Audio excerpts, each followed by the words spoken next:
This Okay. is thank you very much for the wonderful webinar. Keynote speeches and presentations are very interesting and stimulating. And I'd like to make some comments on the three papers. But as you know, I'm not the expert on financial education itself. I'm rather the expert in insurance. But I put what I found in this interesting presentation. And as to the Professor Martin's theory, he shows the importance of mortgage choice, and it was very interesting to know the relationship to other things. But most of the interesting things I particularly is the kind of mortgage products. And because I would like to show the situation in Japan. And he pointed out the interest-only mortgage and analyzed this products mainly. But this product is not sold in Japan. And it's a very highly risky mortgage, I understand. It is used for business purpose only. So normally, the consumers use the other type of mortgage.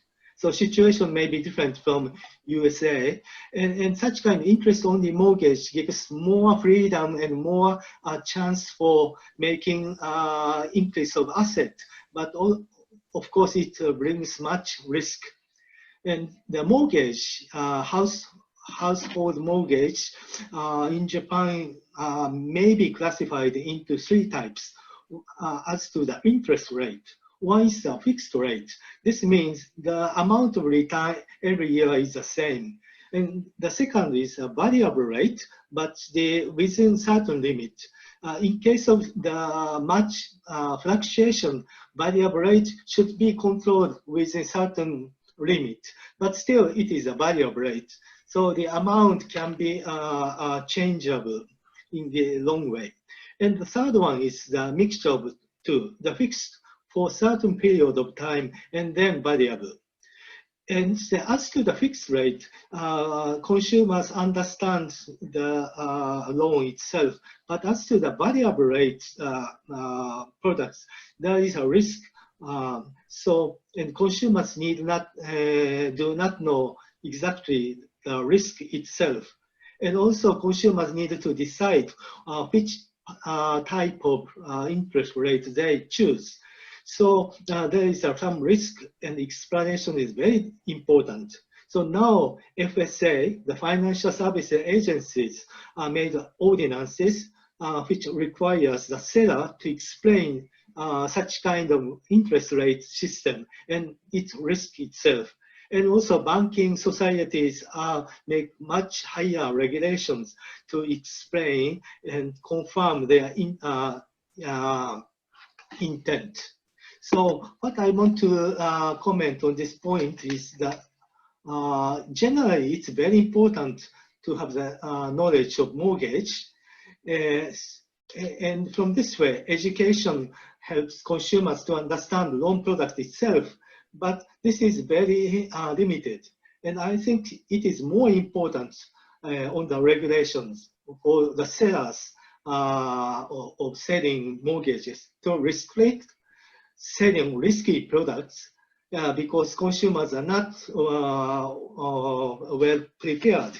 And also secondly, to require seller to explain risk and also for the sanctions and damages for the breaches.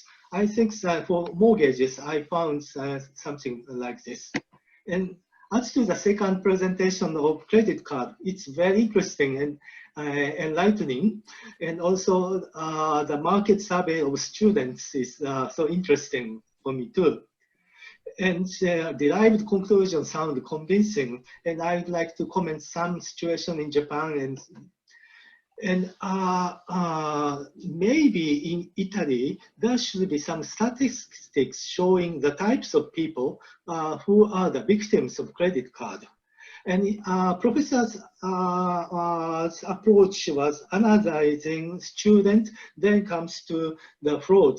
But I think one approach can be the analysis of the statistics of fraud. And if we found what kind of age people are vulnerable, or occupation or situation, then we can make a more concrete education for them.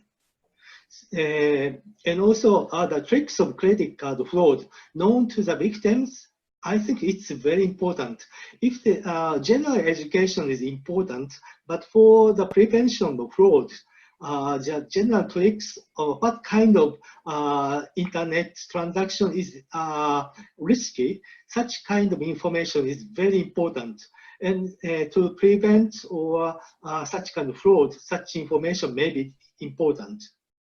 And that's education of specific knowledge of fraud to the likely victims help to minimize victims.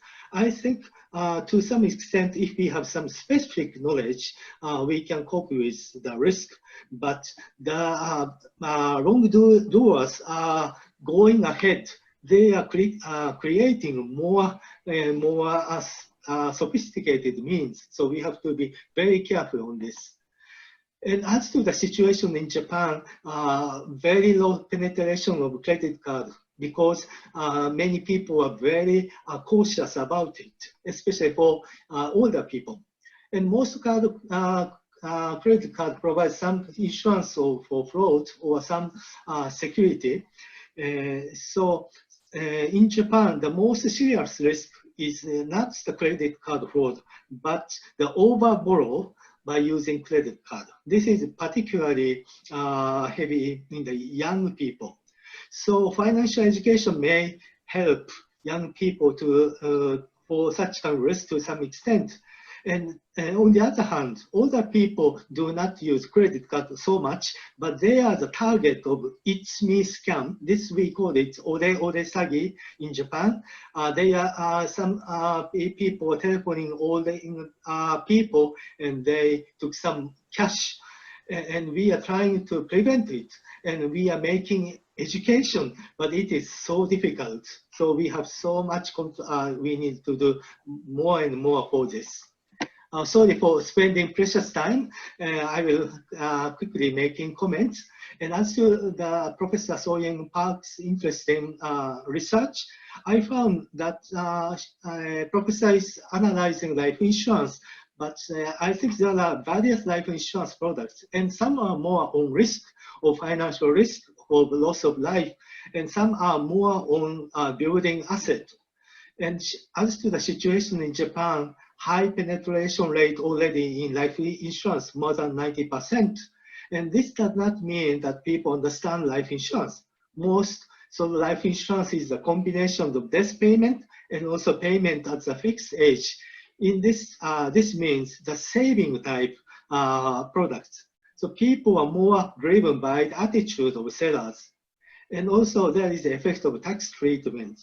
And many lawsuits are made after the sales of variable life insurance because people do not understand such kind of effect. And there was so many lawsuits in Japan.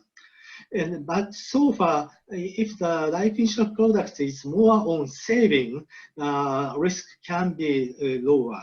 But anyway, it's very important to make it a duty to explain.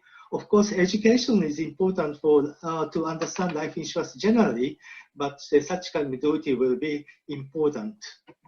And as to the comments, and I think the motives to buy insurance and also the demerits of life insurance can vary according to the type of life insurance.